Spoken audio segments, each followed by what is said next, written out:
सलाम, नमस्ते, सत श्री अकाल। मैं हूं रजा और आप देख रहे हैं रजाग्राफी की सबसे खास रिपोर्ट, अंतरराष्ट्रीय प्राइम टाइम रिपोर्ट। एक वीडियो के अंदर सारी दुनिया के तमाम बड़े अपडेट। क्योंकि मैं स्टूडियो में नहीं हूं, कश्मीर में हूं और यहां से लंबा अपडेट देना काफ़ी मुश्किल है, लिहाजा हमने आपके लिए वीडियो को और इम्पॉर्टेंट बना दिया है। जो बहुत बड़ी खबरें हैं वो मैं आपको दे रहा हूं। नेपाल के नए जो प्रधानमंत्री हैं बालेन शाह, ये मतलब इनको 2 महीना हुआ है प्रधानमंत्री बने।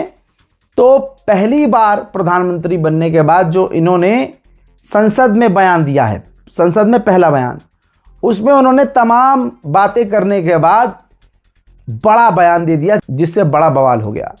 असल में बालेन शाह ने कह दिया कि मेरे प्रधानमंत्री बनने के बाद पता चला है मुझे कि सिर्फ भारत ने ही नहीं बल्कि हमने भी भारत की ज़मीनों पर कब्जा किया है। बस इतना कहना था कि पूरी संसद में जो विपक्ष की पार्टी थी उन्होंने भाई बवाला काट दिया और कह दिया कि अगर ये बोल दिया है तो इस बयान को रिकॉर्ड से हटाया जाए और बालेन शाह अपने बयान को वापस लें वरना सबूत दिखाएं। बालेन शाह ने सबूत भी दिए, मुंह से जवाब भी दिया और कहा भी, उन्होंने कहीं ना कहीं सफाई भी देने की कोशिश की। लेकिन दोस्तों, नेपाल में अब उनके खिलाफ माहौल बनाया जा रहा है। हालांकि यह बात हकीकत है कि नेपाल ने भारत के कई हिस्सों पर कब्जा किया है। दोस्तों, एक दैनिक भास्कर का पोस्टर लगा रहा हूं आपको समझाने के लिए, ध्यान से देखिए।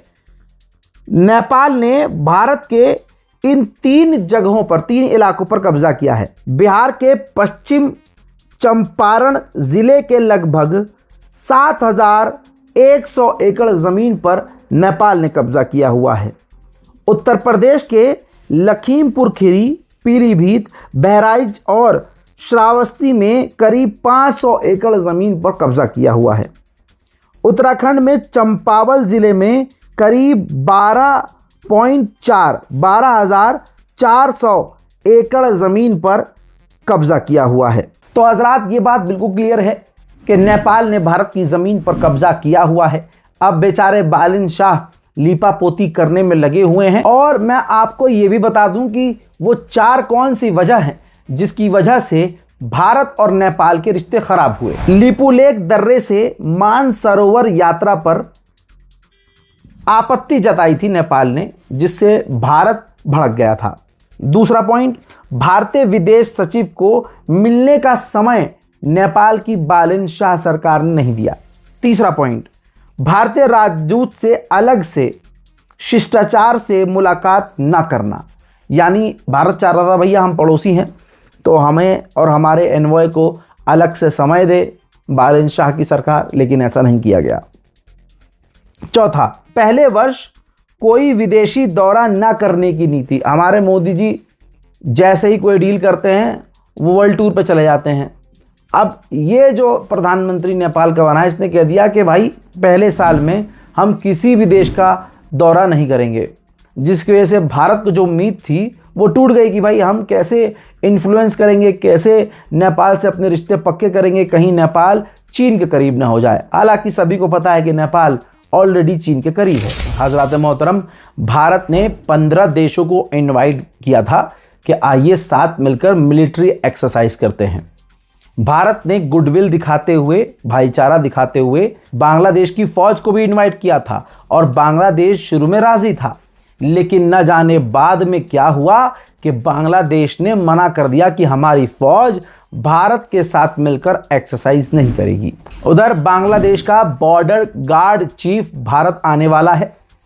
बॉर्डर इश्यूज को लेकर जो बॉर्डर पर तनाव है और बांग्लादेश के नाम पर मोदी सरकार ने किस तरह से लोगों को बेवकूफ़ बनाया है और बांग्लादेशी मुसलमान और अलाना फलाना धमाका, वो तमाम चीज़ें आपको मालूम है। अब इस मामले पर बांग्लादेश का बॉर्डर गार्ड ऑफिशियल भारत आने वाले हैं। तमाम हिंदू संगठनों से मैं ये अपील करता हूँ कि अपने पिछवाड़े में जो आपका दम है वो दिखाइए, और जो बांग्लादेश का नेता, ये तो बहुत बड़ा हो गया, कोई टटपूंजा नेता भी आए उसे रोक कर दिखाए। वहीं रशिया Su-57 बनाकर उसकी टेस्टिंग भी कर चुका है और उसका ट्रायल पर ट्रायल कर रहा है। और रशिया ने एक बार फिर से भारत को Su-57 ऑफर कर दिया है। बड़ी बात यह है कि Su-57 ही नहीं, उसका सोर्स कोड भी भारत को देने को तैयार है। यही नहीं, भारत से यह भी कहा है, उसने ऑफर रखा है कि ये Su-57 हम आपके मुल्क में ही, भारत में ही बनवाने को तैयार हैं, साथ मिलकर बनाएंगे आपके भारत में। लेकिन अगला आदमी जब गुलाबी सुअर से डरता हो, उसके एक फटकार पर रूस का तेल लेना बंद कर दे, ईरान से दोस्ती खराब कर ले, बंदर अब्बास को छोड़कर भाग जाए, आपको लगता है Su-57 ले लेगा? एक लंबे समय के बाद अमेरिकी डेलीगेशन भारत आई है ट्रेड पर बात करने के लिए। भारत पर आपको मालूम है जो डोनाल्ड ट्रंप है उसने टैरिफ लगाया है, और टैरिफ लगाते वक्त उसने कहीं भी नहीं सोचा my friend Modi is my good friend. वो जो ये बकलोली करता है, सबको पता है कि ये दोस्त भी बोलता है और पीठ में छुरा भी भोंकता है। म्यांमार के राष्ट्रपति भारत आए थे, बड़ी डील हुई है, कई तरह की बातें हुई हैं, जिनमें म्यांमार के राष्ट्रपति ने भारत से वादा किया है कि म्यांमार की ज़मीन का इस्तेमाल भारत के खिलाफ नहीं होने देंगे। साथ में उन्होंने आगे कई मुद्दों पर बात की है और भारत ने म्यांमार से अपनी तरफ से रेयर अर्थ मिनरल पर बात की है। म्यांमार के पास रेयर अर्थ मिनरल्स का भंडार है। भारत म्यांमार से रेयर अर्थ मिनरल लेने की चाहत में है। देश का हाल क्या है, कैसा है, किसी से छुपा नहीं है। जिसके पास ससुराल नौकरी है उसकी सैलरी कम है, और जिनके पास नहीं है उनकी जिंदगी वैसे ही झंड है। करें तो करें क्या? अच्छी नौकरी करने वाले जितना भी कमा रहे हैं, महंगाई की वजह से भैया कम पड़ रही है तनख्वाह, घर चलाना मुश्किल हो रहा है। ऐसे में लोग दूसरा भी काम तलाशते हैं, यार कोई और काम मिल जाए, कोई और तरीका मिल जाए, ज्यादा पैसा कमा लें, थोड़ा यार साइड से कुछ कमा लें, खर्चा पानी तो निकल जाए। लोग अक्सर मुझसे ऐसे पूछते थे, भाई कोई तरीका है? अब भाई कोई जेन्युइन तरीका हो तब बताऊं ना। लंबे समय के बाद एक तरीका है जो मैं आपको बताने वाला हूं, वो भी हलाल तरीका, पूरी रिसर्च के बाद। शेयर मार्केट बहुत सुना था भाई मैंने, दिमाग भी बहुत लगाया मैंने। अब एक ऐप है मार्केट वॉल्फ नाम से, हलाल तरीका है दोस्त। सबसे बड़ी बात यह है कि जो मार्केट वॉल्फ जो ऐप है, ये सेबी से रजिस्टर्ड ऐप है, जो इंडिया में काफी तेजी से बढ़ रही है। सोचा आप लोगों को भी बता दूं भैया, फायदा उठा लो, कहीं देर ना हो जाए। आपके पास मोबाइल होना चाहिए और थोड़ा इतना सा दिमाग लगाना है। चलिए मैं आपको बताता हूं कि इस ऐप को इस्तेमाल कैसे करना है। देखिए, मैंने यहां पर पिन डालकर लॉगिन कर लिया और फॉलो ट्रेंड पर क्लिक कर दिया।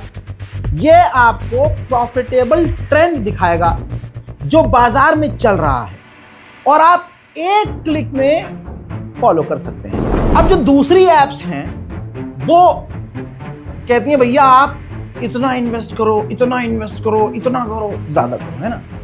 यहां पर मजेदारी की बात ये, कम से कम अमाउंट आप इन्वेस्ट करके काम शुरू कर सकते हैं, ट्रेडिंग शुरू कर सकते हैं। अब जो लोगों को टेंशन होती है, यार नुकसान हो गया तो क्या करेंगे हम, पूरे देश का नुकसान है भाई, उधर भी ध्यान दे लो। यहां 1500 में इतना सोच रहे हो, लेकिन इसमें मैं तरीका बताता हूं। इस ऐप की एक और खासियत फीचर यह है कि एक लेवल पर जब आपका लॉस अगर होने लगा तो भाई अपने आप आसान जबान में कट लग जाएगा, फौरन स्टॉप हो जाएगा।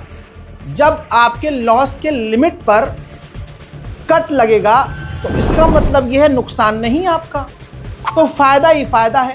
यानी ससुरा नुकसान होना नहीं है और फायदा होगा तो मजे ही मजे। अब इससे बड़ी बात यह कि मार्केट वॉल्फ का जो ब्रोकरेज है वो तमाम मार्केट से सबसे कम है।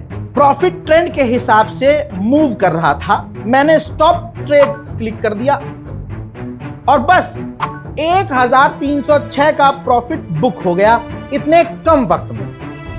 इस पूरी फैसिलिटी को आप 99 रुपीज में लाइफ टाइम के लिए यूज कर सकते हैं। अब बच्चे की जान लोगे क्या?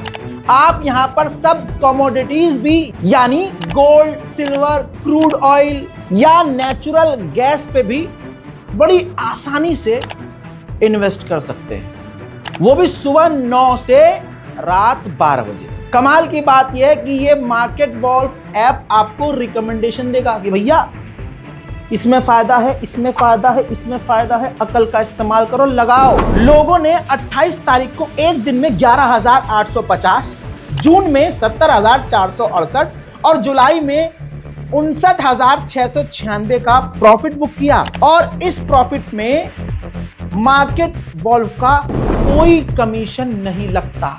यह ऐप कोई हल्की फुल्की नहीं है, 2 मिलियन से ज्यादा इसके डाउनलोड हो चुके हैं, लोग धड़ल्ले से इस्तेमाल कर रहे हैं। तो भैया पीछे मत रहो, जिंदगी में कभी तो आगे बढ़ो, जल्दी जाओ डाउनलोड करो। इस ऐप का लिंक और डिटेल मैं कमेंट सेक्शन में भी पिन कर रहा हूं, जाइए क्लिक कीजिए, डाउनलोड कीजिए और शुरू हो जाइए। डोनाल्ड ट्रंप की सरकार पाकिस्तान पर पूरी तरह से मेहरबान है भाई साहब, कच्छा उतारने को तैयार है पाकिस्तान के आगे। अभी कुछ साल पहले, बल्कि कुछ साल नहीं, एक ही साल के बीच की बात है, अमेरिका की इंटेलिजेंस रिपोर्ट आई थी और अमेरिका ने अपनी इंटेलिजेंस रिपोर्ट में खुलासा किया था कि पाकिस्तान का जो मिसाइल प्रोग्राम है वो अमेरिका के लिए काफ़ी खतरनाक है। और आज डोनाल्ड ट्रंप का जो डिफेंस मिनिस्टर है उसने कहा कि नहीं, अमेरिका के लिए पाकिस्तान का मिसाइल प्रोग्राम खतरा नहीं है। पता नहीं क्यों 2014 से भारत को किस पनौती की नजर लगी है कि पाकिस्तान की तरफ सारे हो गए हैं और हम अकेले पड़ चुके हैं। आपको पता है अमेरिका तो कच्छा उतारने को, घोड़ा बनने को तैयार है पाकिस्तान के आगे। अब लीजिए यूरोप भी पाकिस्तान के साथ हो गया है। अल्लाह अकबर। यूरोपीय यूनियन की चीफ पाकिस्तान आई और वहां अगर जो बयान दिया उसके 2 पॉइंट बता रहा हूं। उन्होंने पहले पॉइंट में कहा कि रीजन में पाकिस्तान एक ताकतवर मुल्क है। और सुनिए यूरोपीय यूनियन की रिप्रेजेंटेटिव ने क्या कहा, अफगानिस्तान और पाकिस्तान को लेकर कहा कि पाकिस्तान को सेल्फ डिफेंस का अधिकार है, यानी अगर पाकिस्तान अफगानिस्तान पर बमबारी करता है, हमला करता है, तो ये उसका सेल्फ डिफेंस, उसका अधिकार है।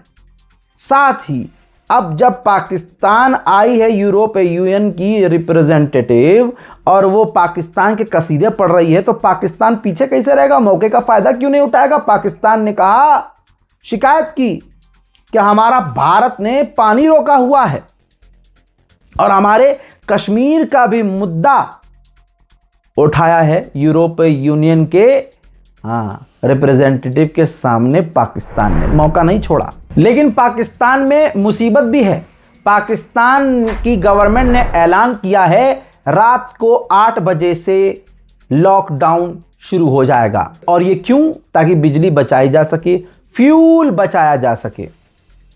जी हां, पाकिस्तान की सरकार ने कहा है 8 बजे रात को तमाम बाजार मार्केट बंद हो जाएंगे, ठीक, और सुबह वो जो खुलने का समय है वो रहेगा वही, लेकिन रात को 8 बजे भाई पाकिस्तानी तो परेशान हो जाएंगे।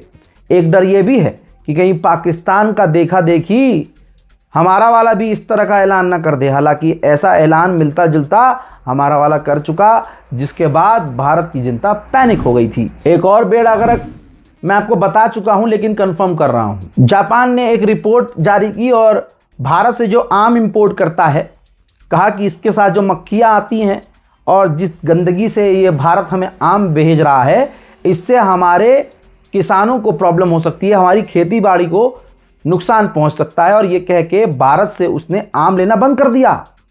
और हमारा जो इस वक्त दुश्मन बनने को तैयार है बांग्लादेश, जापान ने ऐलान कर दिया कि हम भारत के बजाय बांग्लादेश से आम लेंगे। अब कोई पूछे कि मोदी जी आम दबा के खाते हैं कि चूस के खाते हैं आप? म्यांमार में एक बड़ा हादसा हुआ है। म्यांमार में जो जनता फौज है, जो जनता ने अपनी आर्मी बनाई है इस गवर्नमेंट के खिलाफ, आर्मी चीफ के खिलाफ, उन्होंने अपने हथियार जिस जगह रखे थे, यानी हथियार खाना जो उन्होंने बनाया था, वहां पर धमाका हो गया। इस धमाके में 55 लोगों की मौत हो गई। उधर साउथ कोरिया के रॉकेट सेक्टर में, जहां रॉकेट बनाए जाते हैं या समझ लीजिए रॉकेट रखे जाते हैं, फैक्ट्रीज हैं, वहां धमाका हो गया। इस धमाके में 5 लोगों की मौत हो गई। मंजर आपके सामने।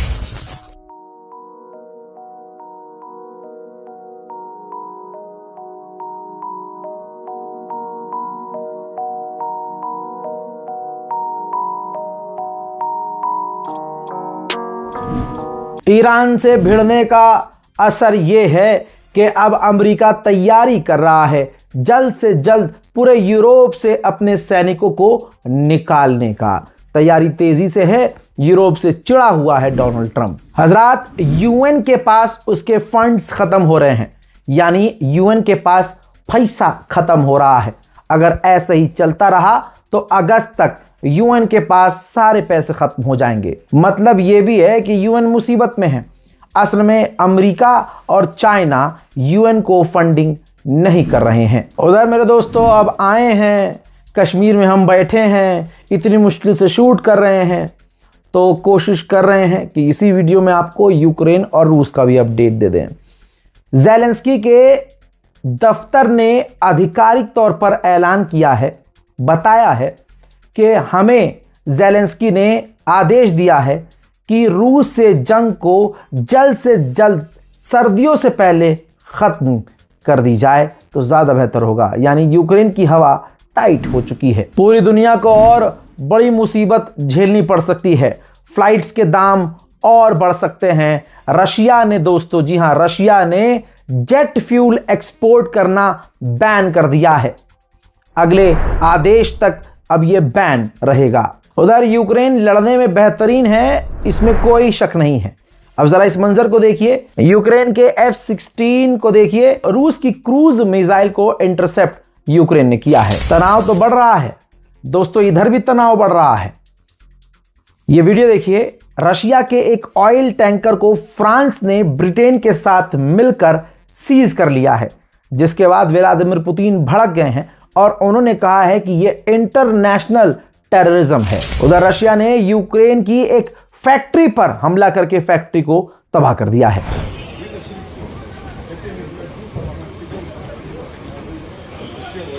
रोमानिया में मैंने 2 दिन पहले बताया था, एक ड्रोन जाकर गिरा है, जिस पर रशिया ने कहा कि वो ड्रोन हमारा नहीं है।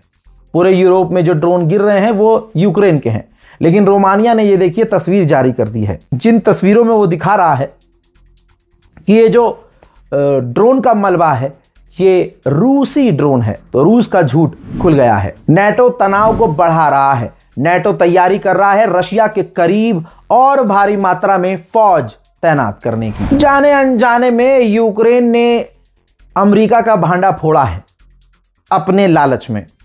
ज़ेलेंस्की ने कहा कि हमने लेटर लिखकर अमेरिका से इंटरसेप्टर्स की मांग की थी, मिसाइलों की मांग की थी, लेकिन अभी तक अमेरिका ने हमें जवाब नहीं दिया है, क्योंकि अमेरिका ज्यादा इंटरसेप्टर मिसाइल रॉकेट बना ही नहीं पा रहा है मिडिल ईस्ट के कांड की वजह से। यानी ईरान से ऐसा अमेरिका टकराया कि हकीकतन अब आप देख रहे हैं कि उसके पास हथियारों की कमी हो रही है।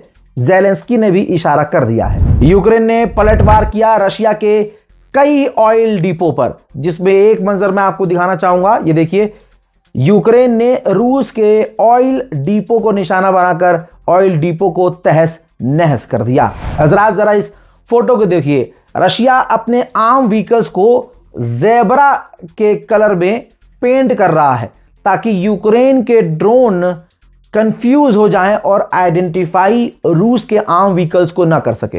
हजरात मोहतरम, अंतरराष्ट्रीय प्राइम टाइम रिपोर्ट में आज और अभी के लिए इतना ही।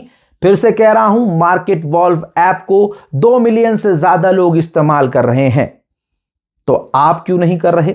आप पीछे क्यों हैं? तो लिंक डिस्क्रिप्शन में है और कमेंट में भी लिंक मैंने पेस्ट कर दिया है। क्लिक कीजिए, डाउनलोड कीजिए। जय हिंद।